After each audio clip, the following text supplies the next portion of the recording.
전주 한옥마을에는 줄이 끝없이 늘어선 작은 가게와 손님이 끊겨 마지막 불마저 꺼진 넓은 가게가 불과 몇 걸음 사이에 붙어 있습니다.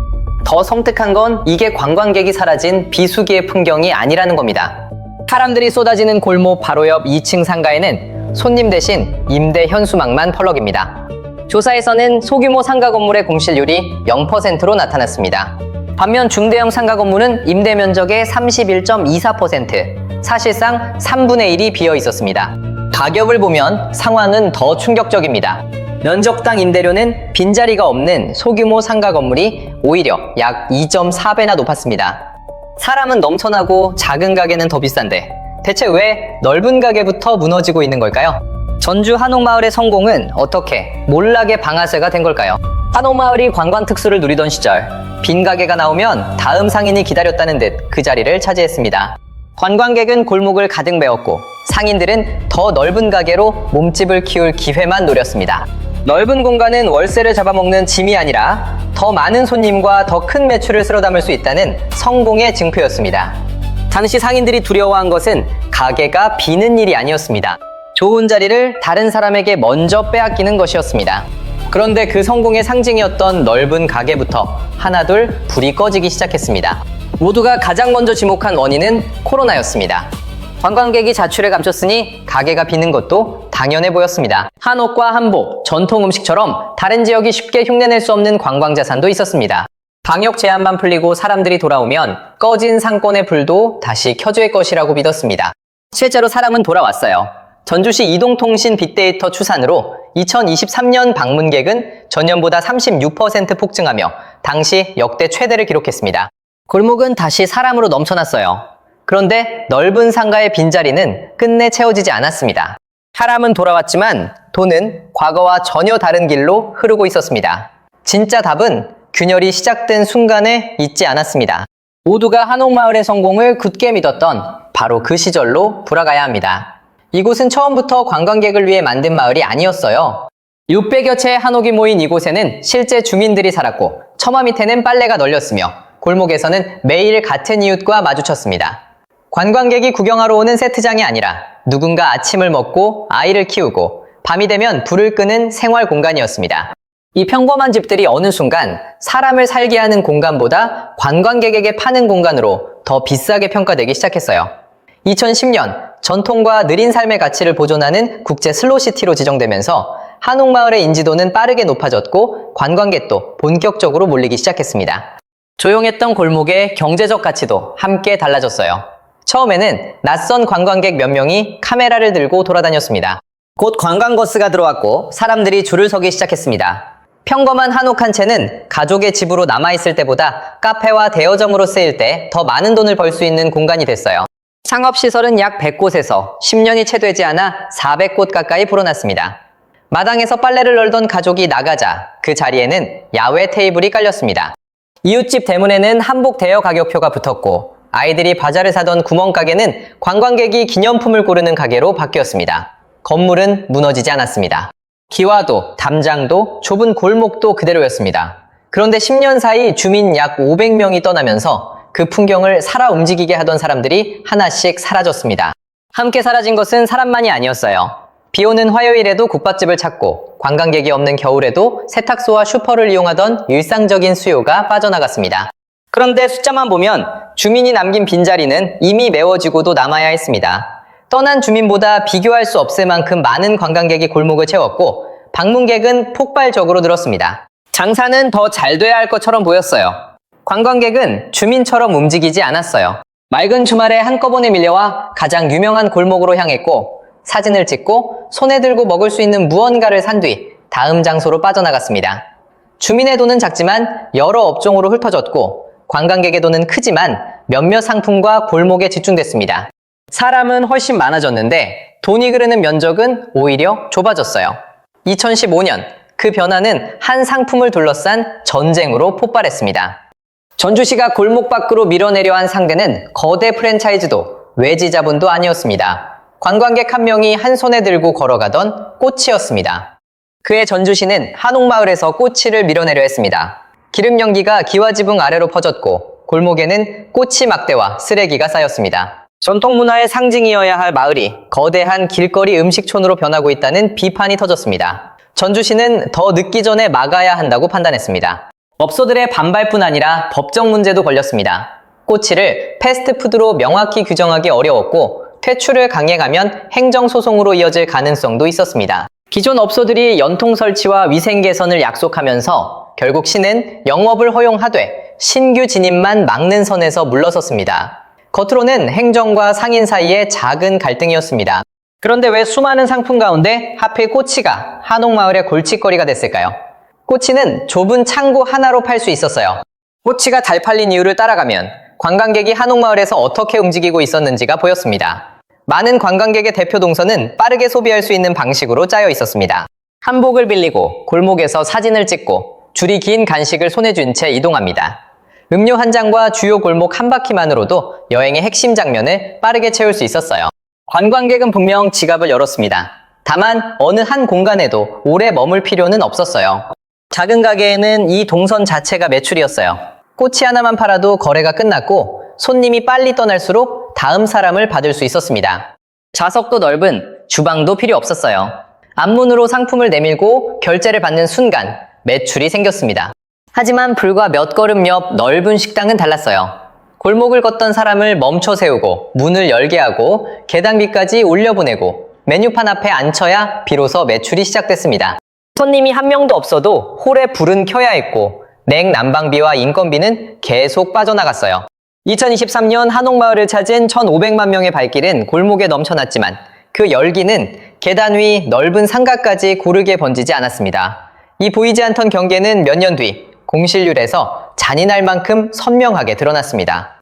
한국부동산원 자료를 분석한 전주시정연구원에 따르면 2026년 1분기 한옥마을의 소규모 상가 공실률은 0%였던 반면 중대형 상가 공실률은 31.24%였습니다. 같은 전주시 서부 상권의 4%대와 비교하면 약 7배에 달했습니다. 여기서 소규모와 중대형은 가게 하나하나의 크기가 아니라 건물 전체의 규모를 기준으로 나눈 수치입니다. 그 차이를 감안하더라도 결과는 분명했습니다. 넓은 공간은 남아도는데 그 공간을 감당하려는 상인은 줄어들고 있었어요. 임대료마저 상식과 반대였습니다. 소규모 상가는 제곱미터당 39,880원, 중대형 상가는 16,610원이었습니다. 넓고 싼 공간은 비었고 좁고 비싼 공간은 구하기 어려웠어요. 보통 이 정도로 가게가 비면 답은 하나처럼 보입니다. 월세를 낮추는 겁니다. 이곳에서는 그것조차 답이 되지 못했어요. 빈자리를 채울 체류 손님이 없다면 월세가 내려가도 넓은 홀은 문을 여는 순간부터 비용이 시작됩니다. 큰 가게는 단순히 월세가 비싸서가 아니라 그 넓이를 감당해줄 체류 소비가 사라졌기 때문에 버티기 어려웠어요. 그렇다면 다음 선택은 자연스러워 보였습니다. 넓은 공간이 팔리지 않는다면 작게 나누는 거예요. 실제로 전주시정연구원도 넓은 점포를 작은 가게 여러 개로 나누도록 지원하자고 제안했습니다.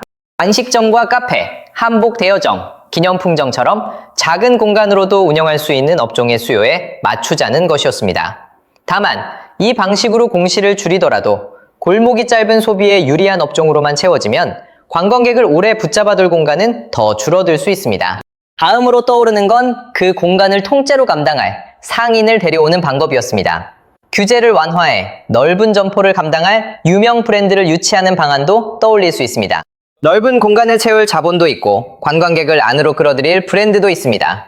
비어있는 2층에 다시 불이 들어올 가능성도 생겨요. 비어있는 공간은 채울 수 있어도 익숙한 브랜드가 늘어날수록 굳이 전주까지 찾아올 이유는 약해질 수 있었습니다. 이제 남은 카드는 하나였습니다. 가게를 바꾸는 대신 관광객을 더 불러오는 겁니다. 방문객은 실제로 역대 최대까지 늘었습니다. 그런데 늘어난 사람은 다시 인기 골목과 작은 가게 앞에 집중됐습니다. 세 방향은 서로 달랐지만 어느 쪽도 관광객을 오래 머물게 하는 체류 소비를 되살린다는 보장은 없었습니다. 이 그림을 더욱 빠르게 증폭시킨 요인 중 하나는 관광객이 올린 사진이었습니다. 관광객 한 명이 한복을 입고 간식을 든 사진을 올렸습니다. 그 사진을 본 다음 관광객은 비슷한 가게를 찾았고 비슷한 장소에 서서 비슷한 장면을 남겼습니다. 한 사람의 여행 사진이 다음 사람의 여행 일정표가 된 거예요. 상인들은 사진에 잘 잡히는 상품을 앞으로 내놓았고 상권도 이런 소형 소비 수요에 맞춰질 유인이 커졌습니다. 그렇게 만들어진 장면은 다시 사진으로 올라갔고 다음 관광객은 비슷한 동선을 따라왔습니다. 골목은 더 붐볐지만 관광객의 동선과 소비는 갈수록 똑같아졌습니다. 이미 성공한 방식이 스스로를 복제하고 있었던 거예요.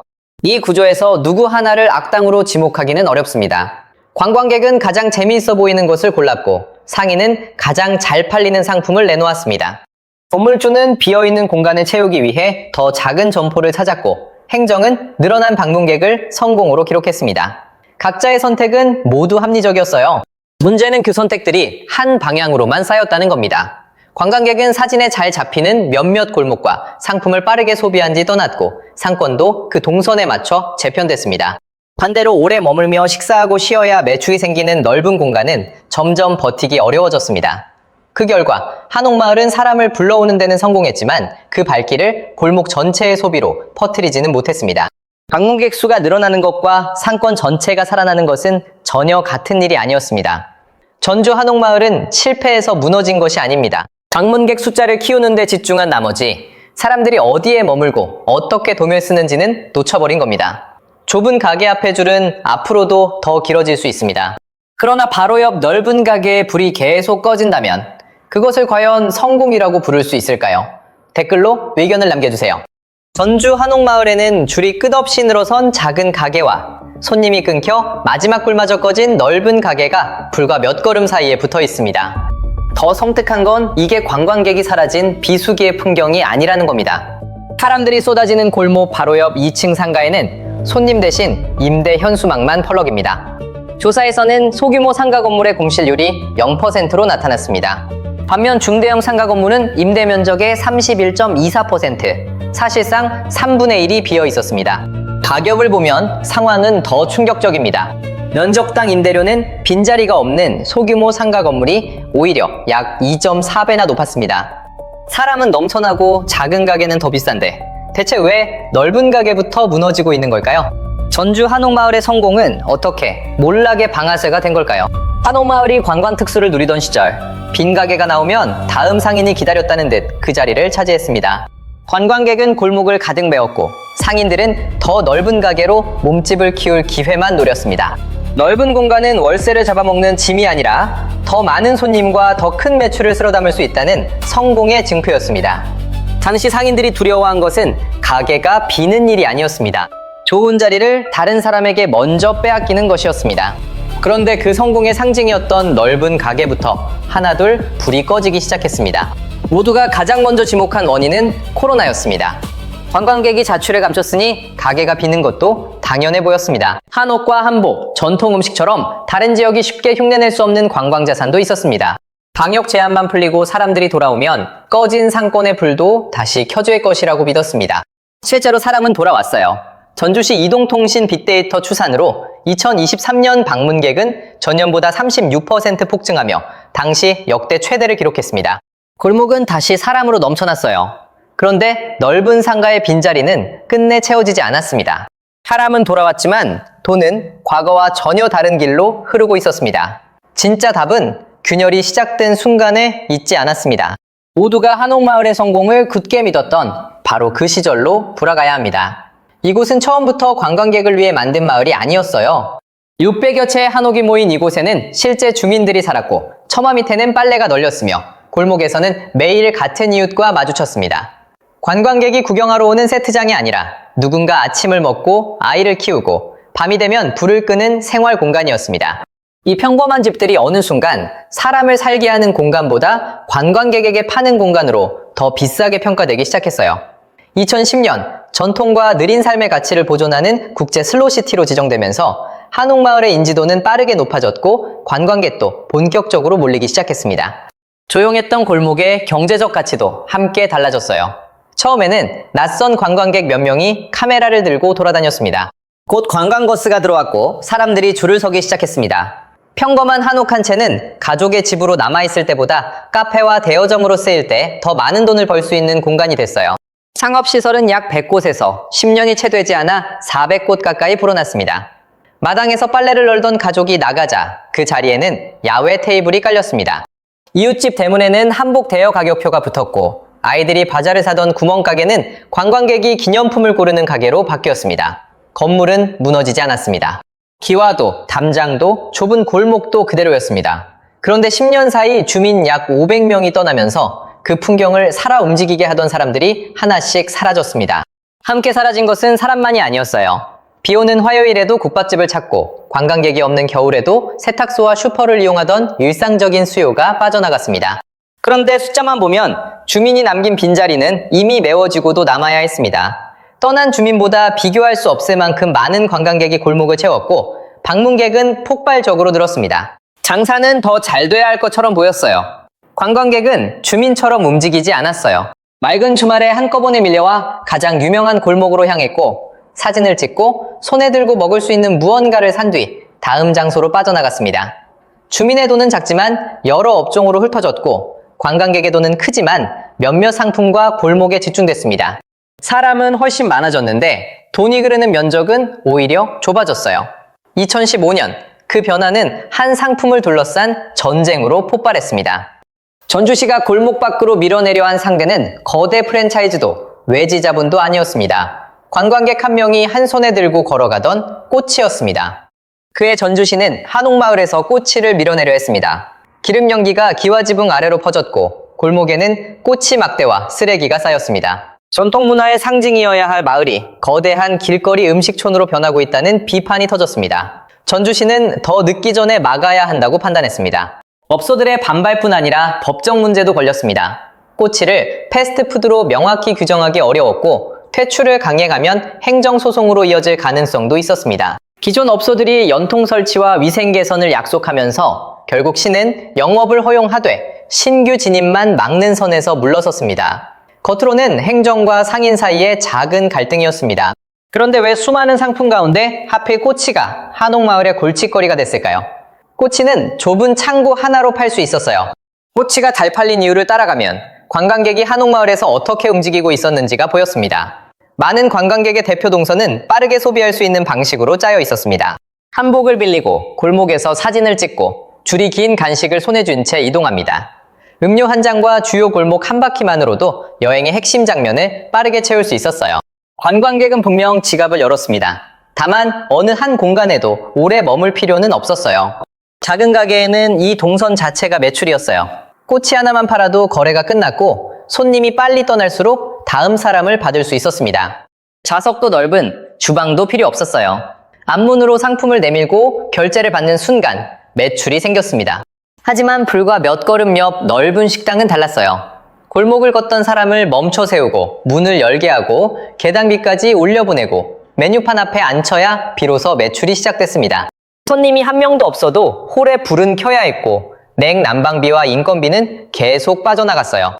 2023년 한옥마을을 찾은 1,500만 명의 발길은 골목에 넘쳐났지만 그 열기는 계단 위 넓은 상가까지 고르게 번지지 않았습니다. 이 보이지 않던 경계는 몇 년 뒤 공실률에서 잔인할 만큼 선명하게 드러났습니다. 한국부동산원 자료를 분석한 전주시정연구원에 따르면 2026년 1분기 한옥마을의 소규모 상가 공실률은 0%였던 반면 중대형 상가 공실률은 31.24%였습니다. 같은 전주시 서부 상권의 4%대와 비교하면 약 7배에 달했습니다. 여기서 소규모와 중대형은 가게 하나하나의 크기가 아니라 건물 전체의 규모를 기준으로 나눈 수치입니다.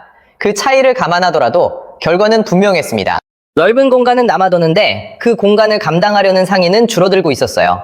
임대료마저 상식과 반대였습니다. 소규모 상가는 제곱미터당 39,880원, 중대형 상가는 16,610원이었습니다. 넓고 싼 공간은 비었고 좁고 비싼 공간은 구하기 어려웠어요. 보통 이 정도로 가게가 비면 답은 하나처럼 보입니다. 월세를 낮추는 겁니다. 이곳에서는 그것조차 답이 되지 못했어요. 빈자리를 채울 체류 손님이 없다면 월세가 내려가도 넓은 홀은 문을 여는 순간부터 비용이 시작됩니다. 큰 가게는 단순히 월세가 비싸서가 아니라 그 넓이를 감당해줄 체류 소비가 사라졌기 때문에 버티기 어려웠어요. 그렇다면 다음 선택은 자연스러워 보였습니다. 넓은 공간이 팔리지 않는다면 작게 나누는 거예요.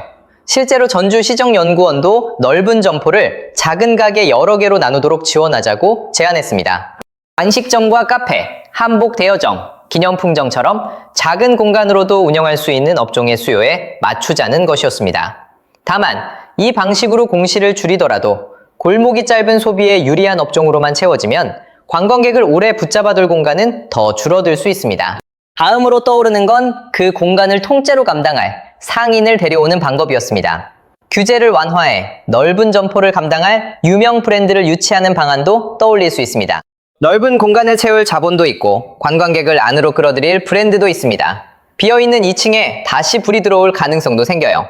비어있는 공간은 채울 수 있어도 익숙한 브랜드가 늘어날수록 굳이 전주까지 찾아올 이유는 약해질 수 있었습니다.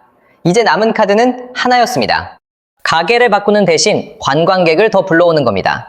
방문객은 실제로 역대 최대까지 늘었습니다. 그런데 늘어난 사람은 다시 인기 골목과 작은 가게 앞에 집중됐습니다. 세 방향은 서로 달랐지만 어느 쪽도 관광객을 오래 머물게 하는 체류 소비를 되살린다는 보장은 없었습니다. 이 그림을 더욱 빠르게 증폭시킨 요인 중 하나는 관광객이 올린 사진이었습니다. 관광객 한 명이 한복을 입고 간식을 든 사진을 올렸습니다. 그 사진을 본 다음 관광객은 비슷한 가게를 찾았고 비슷한 장소에 서서 비슷한 장면을 남겼습니다. 한 사람의 여행 사진이 다음 사람의 여행 일정표가 된 거예요. 상인들은 사진에 잘 잡히는 상품을 앞으로 내놓았고 상권도 이런 소형 소비 수요에 맞춰질 유인이 커졌습니다. 그렇게 만들어진 장면은 다시 사진으로 올라갔고 다음 관광객은 비슷한 동선을 따라왔습니다. 골목은 더 붐볐지만 관광객의 동선과 소비는 갈수록 똑같아졌습니다. 이미 성공한 방식이 스스로를 복제하고 있었던 거예요. 이 구조에서 누구 하나를 악당으로 지목하기는 어렵습니다. 관광객은 가장 재미있어 보이는 것을 골랐고 상인은 가장 잘 팔리는 상품을 내놓았습니다. 건물주는 비어있는 공간을 채우기 위해 더 작은 점포를 찾았고 행정은 늘어난 방문객을 성공으로 기록했습니다.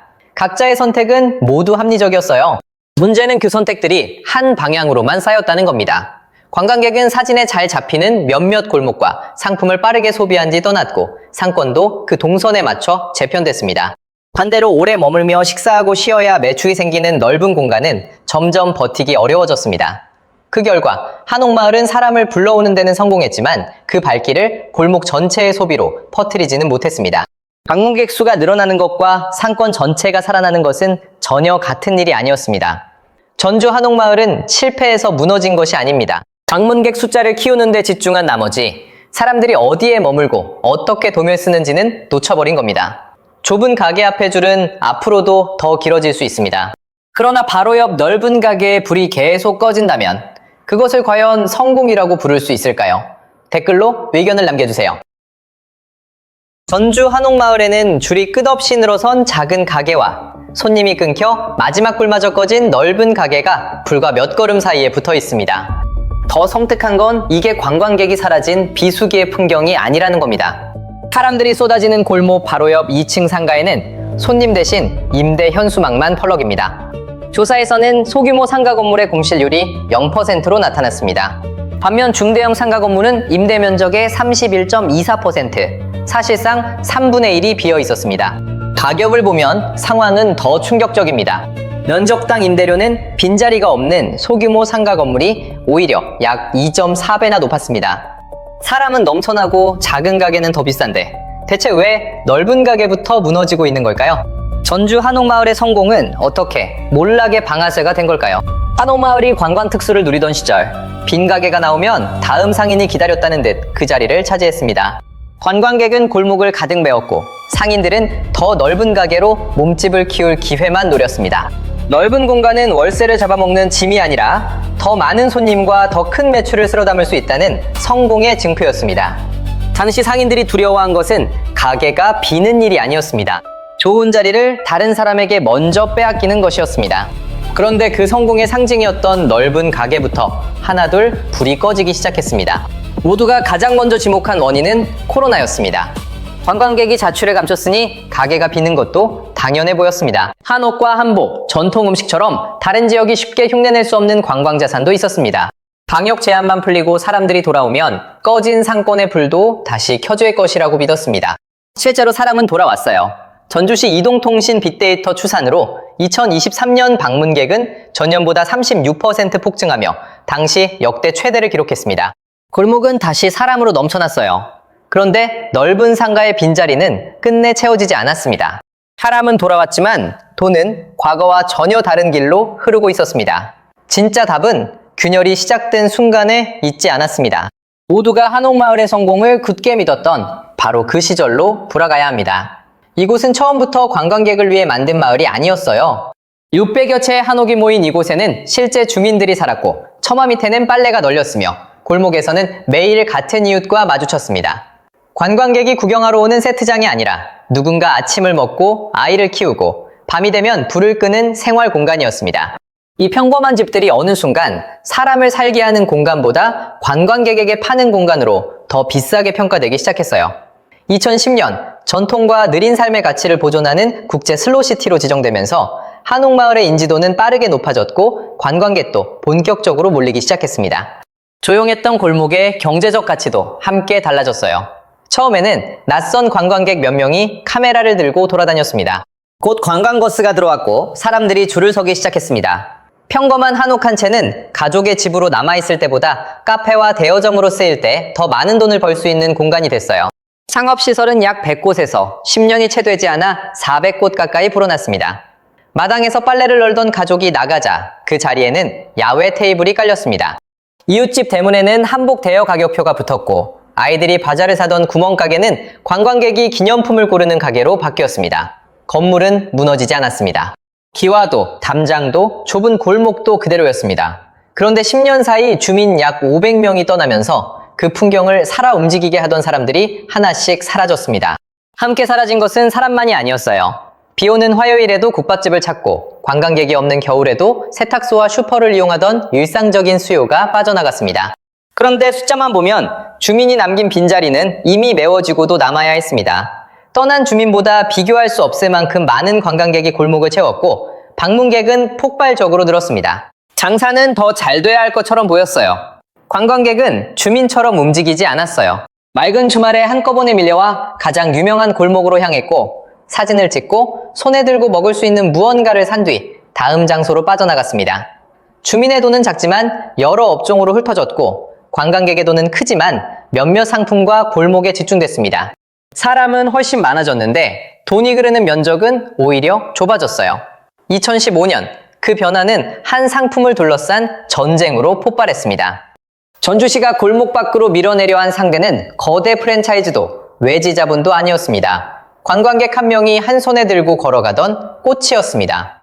그해 전주시는 한옥마을에서 꼬치를 밀어내려 했습니다. 기름 연기가 기와지붕 아래로 퍼졌고 골목에는 꼬치 막대와 쓰레기가 쌓였습니다. 전통 문화의 상징이어야 할 마을이 거대한 길거리 음식촌으로 변하고 있다는 비판이 터졌습니다. 전주시는 더 늦기 전에 막아야 한다고 판단했습니다. 업소들의 반발뿐 아니라 법적 문제도 걸렸습니다. 꼬치를 패스트푸드로 명확히 규정하기 어려웠고 퇴출을 강행하면 행정소송으로 이어질 가능성도 있었습니다. 기존 업소들이 연통 설치와 위생 개선을 약속하면서 결국 시는 영업을 허용하되 신규 진입만 막는 선에서 물러섰습니다. 겉으로는 행정과 상인 사이의 작은 갈등이었습니다. 그런데 왜 수많은 상품 가운데 하필 꼬치가 한옥마을의 골칫거리가 됐을까요? 꼬치는 좁은 창고 하나로 팔 수 있었어요. 꼬치가 잘 팔린 이유를 따라가면 관광객이 한옥마을에서 어떻게 움직이고 있었는지가 보였습니다. 많은 관광객의 대표 동선은 빠르게 소비할 수 있는 방식으로 짜여 있었습니다. 한복을 빌리고 골목에서 사진을 찍고 줄이 긴 간식을 손에 쥔 채 이동합니다. 음료 한 잔과 주요 골목 한 바퀴만으로도 여행의 핵심 장면을 빠르게 채울 수 있었어요. 관광객은 분명 지갑을 열었습니다. 다만 어느 한 공간에도 오래 머물 필요는 없었어요. 작은 가게에는 이 동선 자체가 매출이었어요. 꼬치 하나만 팔아도 거래가 끝났고 손님이 빨리 떠날수록 다음 사람을 받을 수 있었습니다. 좌석도 넓은 주방도 필요 없었어요. 앞문으로 상품을 내밀고 결제를 받는 순간 매출이 생겼습니다. 하지만 불과 몇 걸음 옆 넓은 식당은 달랐어요. 골목을 걷던 사람을 멈춰 세우고 문을 열게 하고 계단비까지 올려보내고 메뉴판 앞에 앉혀야 비로소 매출이 시작됐습니다. 손님이 한 명도 없어도 홀에 불은 켜야 했고 냉난방비와 인건비는 계속 빠져나갔어요. 2023년 한옥마을을 찾은 1,500만 명의 발길은 골목에 넘쳐났지만 그 열기는 계단 위 넓은 상가까지 고르게 번지지 않았습니다. 이 보이지 않던 경계는 몇 년 뒤 공실률에서 잔인할 만큼 선명하게 드러났습니다. 한국부동산원 자료를 분석한 전주시정연구원에 따르면 2026년 1분기 한옥마을의 소규모 상가 공실률은 0%였던 반면 중대형 상가 공실률은 31.24%였습니다. 같은 전주시 서부 상권의 4%대와 비교하면 약 7배에 달했습니다. 여기서 소규모와 중대형은 가게 하나하나의 크기가 아니라 건물 전체의 규모를 기준으로 나눈 수치입니다. 그 차이를 감안하더라도 결과는 분명했습니다. 넓은 공간은 남아도는데 그 공간을 감당하려는 상인은 줄어들고 있었어요. 임대료마저 상식과 반대였습니다.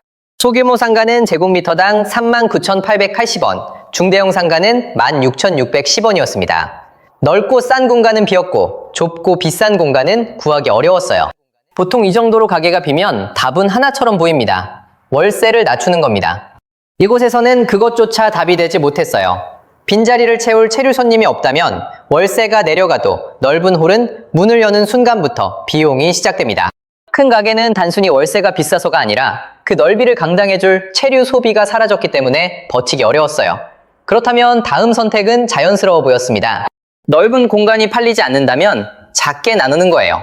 실제로 전주시정연구원도 넓은 점포를 작은 가게 여러 개로 나누도록 지원하자고 제안했습니다. 안식점과 카페, 한복 대여점, 기념품점처럼 작은 공간으로도 운영할 수 있는 업종의 수요에 맞추자는 것이었습니다. 다만 이 방식으로 공시를 줄이더라도 골목이 짧은 소비에 유리한 업종으로만 채워지면 관광객을 오래 붙잡아둘 공간은 더 줄어들 수 있습니다. 다음으로 떠오르는 건 그 공간을 통째로 감당할 상인을 데려오는 방법이었습니다. 규제를 완화해 넓은 점포를 감당할 유명 브랜드를 유치하는 방안도 떠올릴 수 있습니다. 넓은 공간을 채울 자본도 있고 관광객을 안으로 끌어들일 브랜드도 있습니다. 비어있는 2층에 다시 불이 들어올 가능성도 생겨요. 비어있는 공간은 채울 수 있어도 익숙한 브랜드가 늘어날수록 굳이 전주까지 찾아올 이유는 약해질 수 있었습니다. 이제 남은 카드는 하나였습니다. 가게를 바꾸는 대신 관광객을 더 불러오는 겁니다. 방문객은 실제로 역대 최대까지 늘었습니다. 그런데 늘어난 사람은 다시 인기 골목과 작은 가게 앞에 집중됐습니다. 세 방향은 서로 달랐지만 어느 쪽도 관광객을 오래 머물게 하는 체류 소비를 되살린다는 보장은 없었습니다. 이 그림을 더욱 빠르게 증폭시킨 요인 중 하나는 관광객이 올린 사진이었습니다. 관광객 한 명이 한복을 입고 간식을 든 사진을 올렸습니다.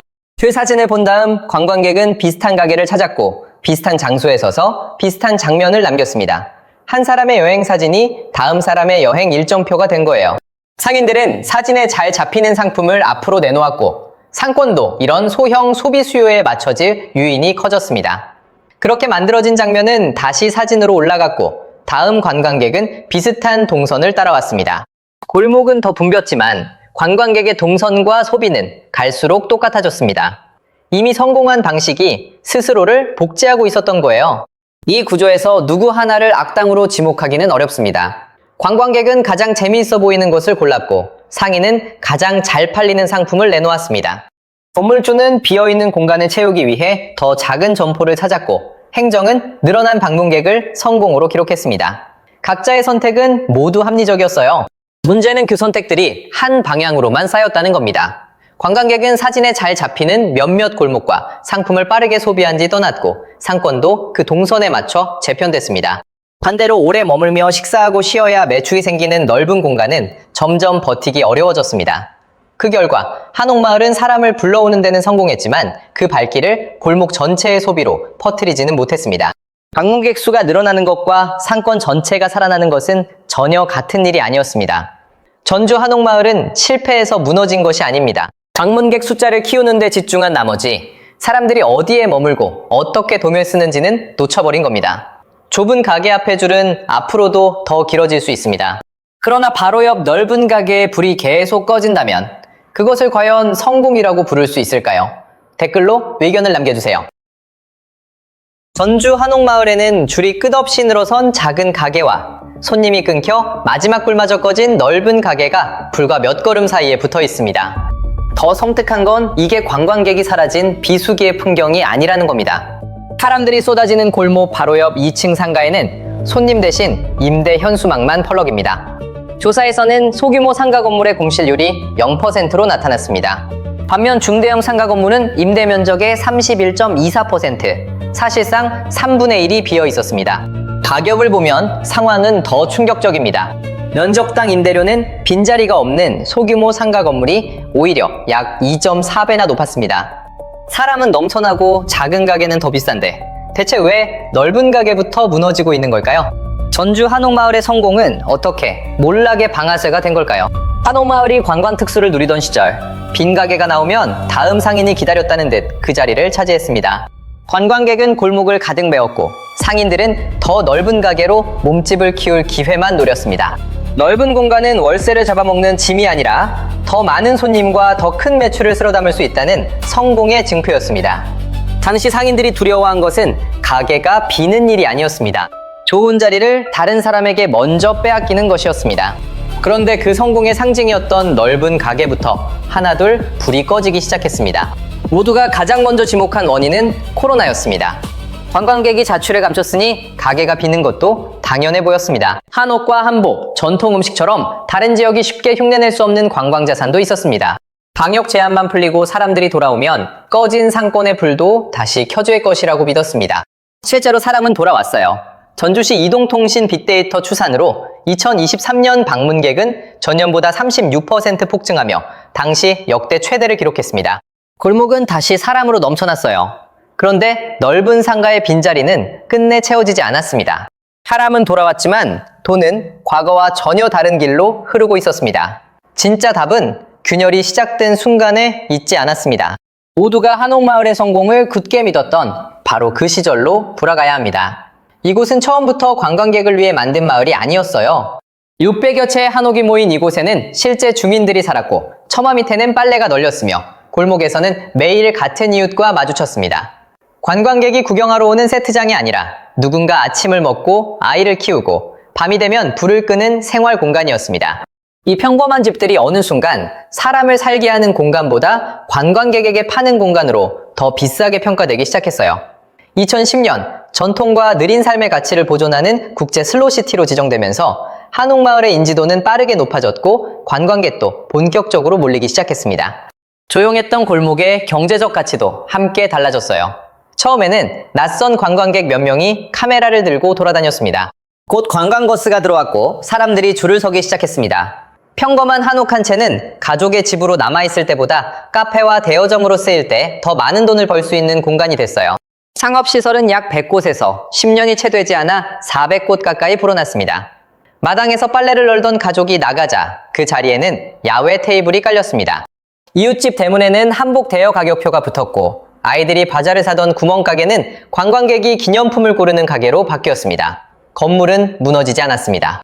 기와도, 담장도, 좁은 골목도 그대로였습니다. 그런데 10년 사이 주민 약 500명이 떠나면서 그 풍경을 살아 움직이게 하던 사람들이 하나씩 사라졌습니다. 함께 사라진 것은 사람만이 아니었어요. 비 오는 화요일에도 국밥집을 찾고 관광객이 없는 겨울에도 세탁소와 슈퍼를 이용하던 일상적인 수요가 빠져나갔습니다. 그런데 숫자만 보면 주민이 남긴 빈자리는 이미 메워지고도 남아야 했습니다. 떠난 주민보다 비교할 수 없을 만큼 많은 관광객이 골목을 채웠고 방문객은 폭발적으로 늘었습니다. 장사는 더 잘 돼야 할 것처럼 보였어요. 관광객은 주민처럼 움직이지 않았어요. 맑은 주말에 한꺼번에 밀려와 가장 유명한 골목으로 향했고 사진을 찍고 손에 들고 먹을 수 있는 무언가를 산 뒤 다음 장소로 빠져나갔습니다. 주민의 돈은 작지만 여러 업종으로 흩어졌고 관광객의 돈은 크지만 몇몇 상품과 골목에 집중됐습니다. 사람은 훨씬 많아졌는데 돈이 흐르는 면적은 오히려 좁아졌어요. 2015년 그 변화는 한 상품을 둘러싼 전쟁으로 폭발했습니다. 전주시가 골목 밖으로 밀어내려 한 상대는 거대 프랜차이즈도 외지 자본도 아니었습니다. 관광객 한 명이 한 손에 들고 걸어가던 꼬치였습니다. 그해 전주시는 한옥마을에서 꼬치를 밀어내려 했습니다. 기름 연기가 기와지붕 아래로 퍼졌고 골목에는 꼬치 막대와 쓰레기가 쌓였습니다. 전통 문화의 상징이어야 할 마을이 거대한 길거리 음식촌으로 변하고 있다는 비판이 터졌습니다. 전주시는 더 늦기 전에 막아야 한다고 판단했습니다. 업소들의 반발뿐 아니라 법적 문제도 걸렸습니다. 꼬치를 패스트푸드로 명확히 규정하기 어려웠고 퇴출을 강행하면 행정소송으로 이어질 가능성도 있었습니다. 기존 업소들이 연통 설치와 위생 개선을 약속하면서 결국 시는 영업을 허용하되 신규 진입만 막는 선에서 물러섰습니다. 겉으로는 행정과 상인 사이의 작은 갈등이었습니다. 그런데 왜 수많은 상품 가운데 하필 꼬치가 한옥마을의 골칫거리가 됐을까요? 꼬치는 좁은 창고 하나로 팔 수 있었어요. 꼬치가 잘 팔린 이유를 따라가면 관광객이 한옥마을에서 어떻게 움직이고 있었는지가 보였습니다. 많은 관광객의 대표 동선은 빠르게 소비할 수 있는 방식으로 짜여 있었습니다. 한복을 빌리고 골목에서 사진을 찍고 줄이 긴 간식을 손에 쥔 채 이동합니다. 음료 한 잔과 주요 골목 한 바퀴만으로도 여행의 핵심 장면을 빠르게 채울 수 있었어요. 관광객은 분명 지갑을 열었습니다. 다만 어느 한 공간에도 오래 머물 필요는 없었어요. 작은 가게에는 이 동선 자체가 매출이었어요. 꼬치 하나만 팔아도 거래가 끝났고 손님이 빨리 떠날수록 다음 사람을 받을 수 있었습니다. 좌석도 넓은 주방도 필요 없었어요. 앞문으로 상품을 내밀고 결제를 받는 순간 매출이 생겼습니다. 하지만 불과 몇 걸음 옆 넓은 식당은 달랐어요. 골목을 걷던 사람을 멈춰 세우고 문을 열게 하고 계단비까지 올려보내고 메뉴판 앞에 앉혀야 비로소 매출이 시작됐습니다. 손님이 한 명도 없어도 홀에 불은 켜야 했고 냉난방비와 인건비는 계속 빠져나갔어요. 2023년 한옥마을을 찾은 1,500만 명의 발길은 골목에 넘쳐났지만 그 열기는 계단 위 넓은 상가까지 고르게 번지지 않았습니다. 이 보이지 않던 경계는 몇 년 뒤 공실률에서 잔인할 만큼 선명하게 드러났습니다. 한국부동산원 자료를 분석한 전주시정연구원에 따르면 2026년 1분기 한옥마을의 소규모 상가 공실률은 0%였던 반면 중대형 상가 공실률은 31.24%였습니다. 같은 전주시 서부 상권의 4%대와 비교하면 약 7배에 달했습니다. 여기서 소규모와 중대형은 가게 하나하나의 크기가 아니라 건물 전체의 규모를 기준으로 나눈 수치입니다. 그 차이를 감안하더라도 결과는 분명했습니다. 넓은 공간은 남아도는데 그 공간을 감당하려는 상인은 줄어들고 있었어요. 임대료마저 상식과 반대였습니다. 소규모 상가는 제곱미터당 39,880원, 중대형 상가는 16,610원이었습니다. 넓고 싼 공간은 비었고 좁고 비싼 공간은 구하기 어려웠어요. 보통 이 정도로 가게가 비면 답은 하나처럼 보입니다. 월세를 낮추는 겁니다. 이곳에서는 그것조차 답이 되지 못했어요. 빈자리를 채울 체류 손님이 없다면 월세가 내려가도 넓은 홀은 문을 여는 순간부터 비용이 시작됩니다. 큰 가게는 단순히 월세가 비싸서가 아니라 그 넓이를 감당해줄 체류 소비가 사라졌기 때문에 버티기 어려웠어요. 그렇다면 다음 선택은 자연스러워 보였습니다. 넓은 공간이 팔리지 않는다면 작게 나누는 거예요. 실제로 전주시정연구원도 넓은 점포를 작은 가게 여러 개로 나누도록 지원하자고 제안했습니다. 안식점과 카페, 한복 대여점, 기념품점처럼 작은 공간으로도 운영할 수 있는 업종의 수요에 맞추자는 것이었습니다.